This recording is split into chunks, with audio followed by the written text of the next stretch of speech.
Good morning, entrepreneurs and builders. Welcome to the Breaking Business Podcast, where we don't just talk marketing and entrepreneurship, we dissect it, we challenge it, we extract those golden nuggets that you can actually use every single day. Business is in your blood, and I'm here to make it boil. I'm your host, Dr. Wood. Now let's break it down and build something great. Have you ever wondered why so many brilliant business ideas, ones that you thought genuinely could change the world or solve a real problem, just poof, vanished? It's not like always some big dramatic explosion. Sometimes they just slink off into the ether where you're like, well, what happened to them? Often it's more like this slow fade caused by these silent destroyers that can sneak up on you. Even the most smartest entrepreneurs miss nuances around this. And so we're about to pull back the curtains on the top three culprits that have absolutely wrecked some startups before they ever even got started. Get this, a staggering 90% of startups eventually fail. And for a huge chunk of them, 42% to be exact, the main reason is really basic. They build something nobody truly wants or needs. Think about that for a second. Nearly half of failed ventures crash because they just misjudged the market, or worse, ignored it. Some people are too early. Some people never had it. Today, we're not just going to list off these problems. No. We're arming you. I'm going to arm you with actual strategies to beat these odds. All right. So, killer number one, and it's surprisingly simple. There's no genuine market need. You could have the most incredible solution, a product polished to absolute perfection, but it doesn't solve a real problem in the overall market in the current time that we are sitting in. Well, that is a fast track to failure. This isn't usually about a lack of innovation either. It's a lack of connection to what consumers are really struggling with. And the fallout for this is pretty devastating to you. You pour your heart, soul, and probably your savings into building this one thing that needs to work, only to launch it for an army of crickets. You hear that? Silence. Your resources got torched. Your morale is fucking gone. And your dream starts to feel more like a pipe dream, something that was intangible that you just wanted to will into existence. We've seen it countless times. Companies get so wrapped up in their own idea that they forgot to ask if anyone else was excited about it. So, how do you dodge this silent killer? Well, first up, solid market research is your absolute must. Don't just think or will there be demand. Prove it. Run surveys, chat with potential customers, really dig into what your competitors are even doing. When you get to the bottom of their pain points, are they actively looking for something? And is that something what you're offering?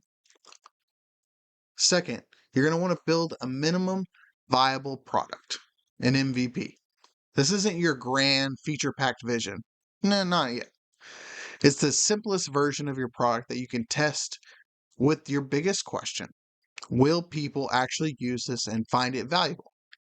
Get it into the hands of real consumers and listen to what they say in response. Third, I want you to make sure your business model actually works. So confirm that your customers will pay for this solution, this product, this service, this idea. This is your early warning and early thumbs up, even at a small scale. Is it worth way more than the months of working on your own? Remember, the market's not going to care how brilliant your idea sounds, only if you're part of the S&P 500, but it actually cares about if you solve the problem and if they're going to be willing to fix it, or are they going to pay to fix it? Sorry. Plain and simple. The second, next up, killer number two, the dreaded cash flow catastrophe. Now, this one's a biggie. It's shocking, but 82% of businesses that go under do so because they couldn't get a handle of their own cash flow. You can have this amazing product, a growing customer base, but if you can't manage the money flowing in and out of your business, you're basically going to suffocate yourself. And it's not always about having enough money in the long run. It's about not having it when you actually need it. These pivotal moments, these, oh crap, I need it now moments. Things like clients paying late really wrecks you. Underestimating your cost definitely hurts. Spending too much on stuff that you don't really need, I'm guilty. Or just bad forecasting. Any of these can throw you into a crisis, and then suddenly you can't pay your suppliers, you can't make payroll, you can't jump on crucial growth opportunities.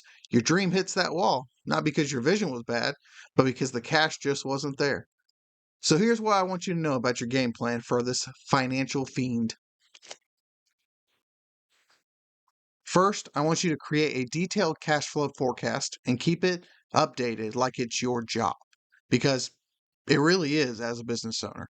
Know your burn rate, how fast you're going through your cash. Be brutally honest with your revenue guesses and track every single expense. Target day by day, week by week, month by month. Get a historical understanding. Second, I want you to set clear payment terms with clients. And this means for a product, that's your customers. If it's for services, those are your clients from day one. And actually enforce them. If you can use automatic invoicing, such as Stripe, don't be shy. And don't be shy about chasing those late payments. That money is your business's oxygen, and you deserve it. Third, I want you to build up a financial cushion.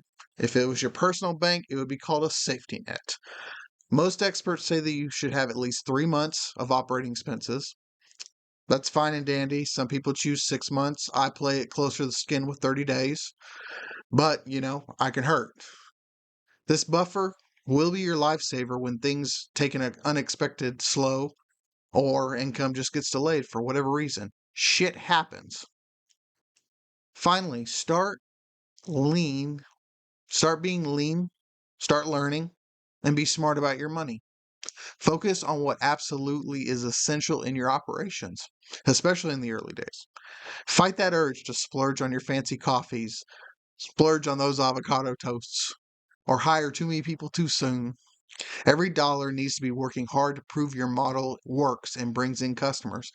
It's similar to coming out to a massive money or a lottery and then you deciding to spend most of it and forgetting where it all went. If you do this too early in your business will fall.